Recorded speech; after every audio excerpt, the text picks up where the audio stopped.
P Q 24। এখানে কোনটি স্বাধীন এবং কোনটি অধীন চলক তা সুনির্দিষ্টভাবে উল্লেখ করা নেই। আমরা জানি একটি চাহিদা সমীকরণ হতে হলে কিউ সমান সমান ফাংশন অফ পি, অর্থাৎ প্রাইস অর্থাৎ স্বাধীন চলকটি থাকবে ডান পাশে এবং অধীন চলকটি থাকবে বাম পাশে।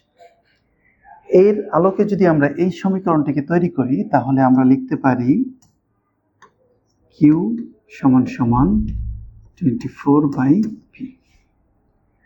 এই যে একটি সমীকরণ আমরা পেলাম, এখানে পি এর বিভিন্ন মানে আমরা কিউ এর কতগুলো মান পাব। মনে করি পি এর মান 1, 2, 3, 4 এরকম কতগুলো মান নিয়ে আমরা একটি তালিকা তৈরি করব, যেটাকে বলা হয় চাহিদা সূচি। তো লক্ষ্য করি পি সমান সমান 1 ধরি, তাহলে কিউ সমান সমান 24/1 কত দাঁড়ায় 24। একইভাবে এই পি এর মান যদি আমরা 2 ধরি তাহলে কি দাঁড়ায় 24/2, তাহলে দাঁড়ায় কত 12। একইভাবে আমরা যদি 2 এর পরিবর্তে আমরা যদি 3 ধরি তাহলে কি দাঁড়ায় কিউ সমান সমান 24/3, 8। এখন যদি 3 এর পরিবর্তে যদি 4 বিবেচনা করি তাহলে কিউ সমান সমান 24/4, 6। তাহলে লক্ষ্য করা যায় পি এর কতগুলো মানে অর্থাৎ 1, 2, 3, 4 এই মানগুলো নিলে কিউ এর কতগুলো মান পাওয়া যায় সেটা হচ্ছে 24, 12, 8 এবং 6। তাহলে এটি যদি আমরা একটি তালিকা করি তাহলে আমরা 5টি রো এবং 2টি কলাম নিয়ে একটি তালিকা তৈরি করতে পারি, যেটাকে বলা হবে চাহিদা সূচি। তাহলে 5টি রো এবং 2টি কলাম নিয়ে আমরা একটি ছক তৈরি করলাম।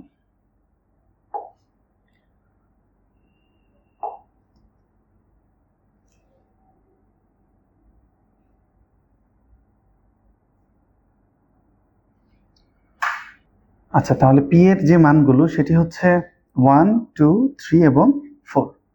একটি হচ্ছে পি এবং অপরটি হচ্ছে কিউ।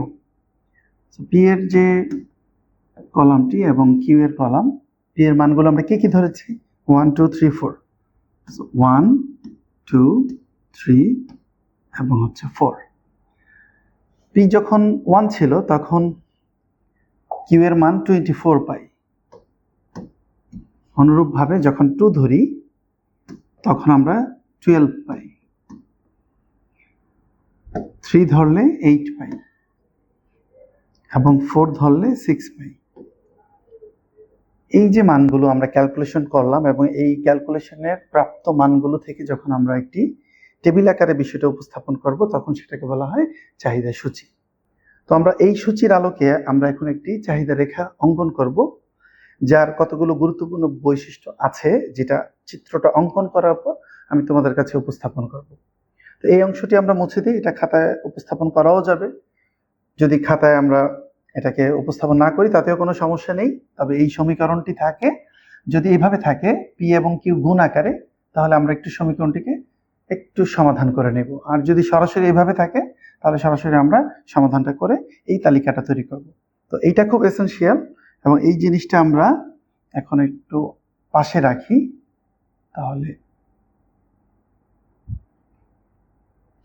তাহলে এই সমীকরণ থেকে প্রাপ্ত সূচি হচ্ছে এটি, এবং সূচিটি কিভাবে পেলাম তোমাদের সামনে আমি এই বিষয়টি ক্যালকুলেশন করে দেখিয়েছি। এটা আমি এখন মুছে দিচ্ছি।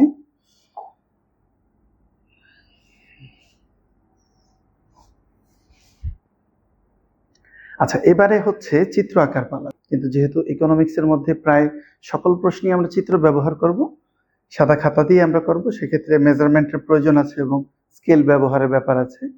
তো আমরা আঁকার সুবিধার্থে আমরা আমাদের স্ক্রিনটাকে একটু চেঞ্জ করে নিই। আমরা একটু ছক আকারে দেখতে চাই, তাহলে আমাদের মেজারমেন্ট একটু সহজ হবে। তো আমরা এখন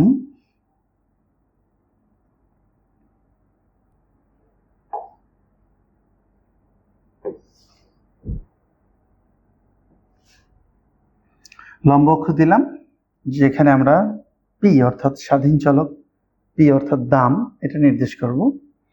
এবার এখানে আমরা প্রকাশ করব পি অর্থাৎ প্রাইস। এটা হচ্ছে লম্ব অক্ষ, যেটাকে ইংরেজিতে বলা হয় ভার্টিক্যাল অক্সিস, লম্ব অক্ষ। এখন হচ্ছে হরিজন্টাল অক্সিস অর্থাৎ ভূমি অক্ষ। যেহেতু এখানে কোনো নেগেটিভ মান নেই, শুধুমাত্র আমরা প্রথম চতুর্থাংশটা অঙ্কন করব, অর্থাৎ লম্ব এবং ভূমি। এই বিষয়গুলো তোমাদের আগের ক্লাসগুলোতে আলোচনা করা হয়েছে, সেজন্য এই জিনিসগুলো আমি বিস্তারিত ব্যাখ্যা করছি না। এই হচ্ছে ভূমি অক্ষ,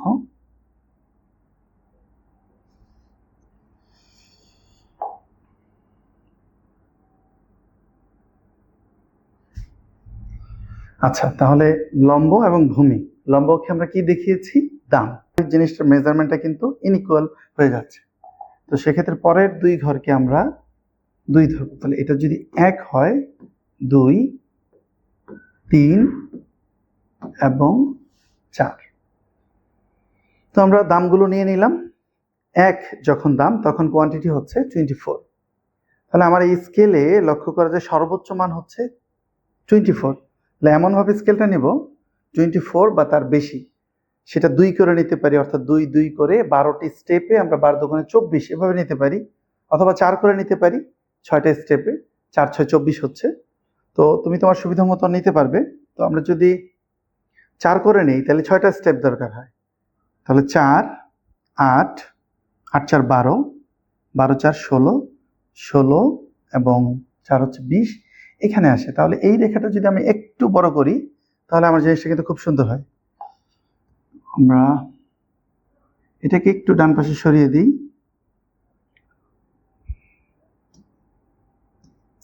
একটু ডান পাশে সরিয়ে দিই। 1 2 3 4 5 6। তাহলে 4 4 করে যদি নেই, এটা হচ্ছে 0 মূলবিন্দু, যেটাকে বলা হয় অরিজিন মূলবিন্দু। 4 4 এর যখন 2টা স্টেপ হবে, 4 দোকানে কত 8, 3 4 কত 12, অর্থাৎ সমান স্টেপে নিতে হবে, তাহলে চিত্রটা সঠিকভাবে আমরা উপস্থাপন করতে পারবো। 12 এর সাথে যদি আরো 4 হয় 16, 16 এর সাথে যদি আরো 4 হয় তাহলে 20, 20 এর সাথে আরো 4 হচ্ছে 24।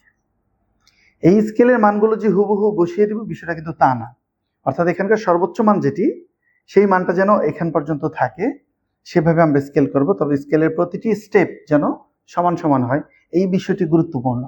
অনেকেই চিত্র আঁকে এই মানগুলো স্টেপগুলো দিয়ে সরাসরি সে এই মানগুলো বসিয়ে দেয় 6 8। তাহলে দেখো 6 এর সাথে 8 এর যে ডিফারেন্স, 8 এর সাথে 12 এর যে ডিফারেন্স, 12 এর সাথে 24 এর যে ডিফারেন্স, এগুলো কিন্তু সমান না। দ্যাটস ওয়াই ওই চিত্রটা কিন্তু ভুল হয়। তো এই স্কেলটা খুব ইম্পর্টেন্ট, যে কিভাবে আমরা মেজারমেন্টটা করব। এবার বিন্দু স্থাপনের পালা। প্রাইস যখন 1, কোয়ান্টিটি তখন 24। প্রাইস লম্ব অক্ষে প্রাইস 1 এবং এটি হচ্ছে 24। তাহলে প্রাইস এবং কোয়ান্টিটি দুটি যদি এক জায়গায় যায়, এই বিন্দু, এটাকে যদি আমরা চিত্রে দেখাতে চাই তোমাদের, তাহলে 1 এর বেলায় হচ্ছে 24। সো আমরা 1 থেকে টান দেই এবং 24 থেকে টান দেই। এইখানে কিন্তু একটা বিন্দু পাচ্ছি। এইভাবে 2 এর বেলায় লক্ষ্য করো, 2 এবং হচ্ছে 12, 2 এবং হচ্ছে 12, 12, তারপর হচ্ছে 3 এবং 8, প্রাইস 3। তাহলে একটি বিন্দু, দুটি এবং তিনটি আরেকটি, সেটি হচ্ছে 4 এর সাথে 6, তাহলে 6 and 4।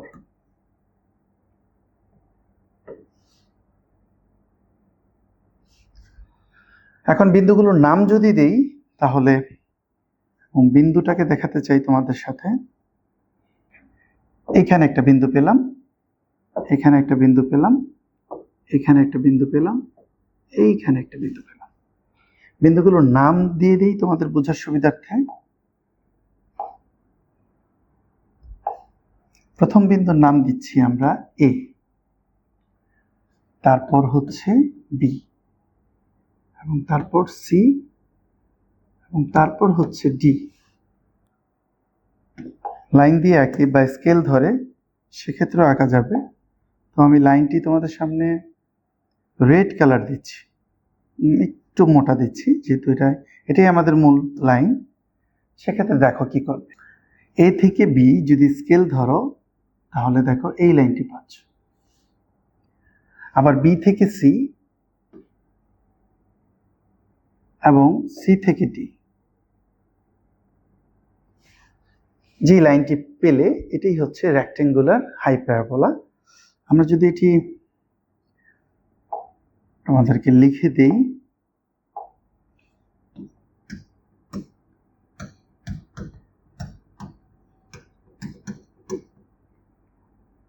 রেক্টেঙ্গুলার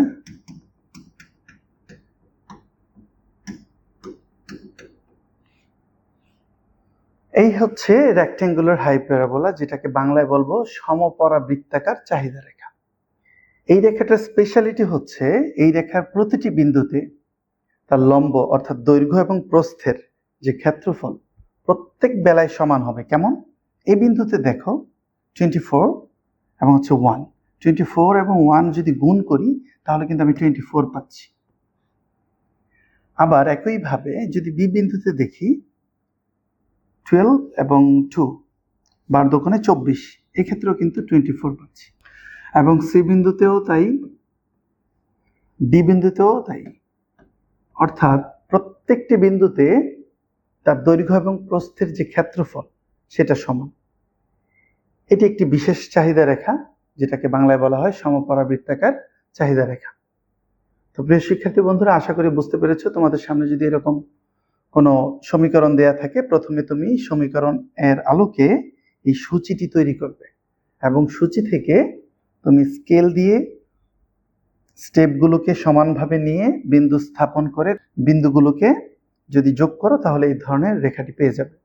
তো তোমাদের একটু ব্যতিক্রম আরেকটি সমীকরণ দিয়ে রাখি, যেটা তোমরা বাসায় ট্রাই করবে। সেটি হচ্ছে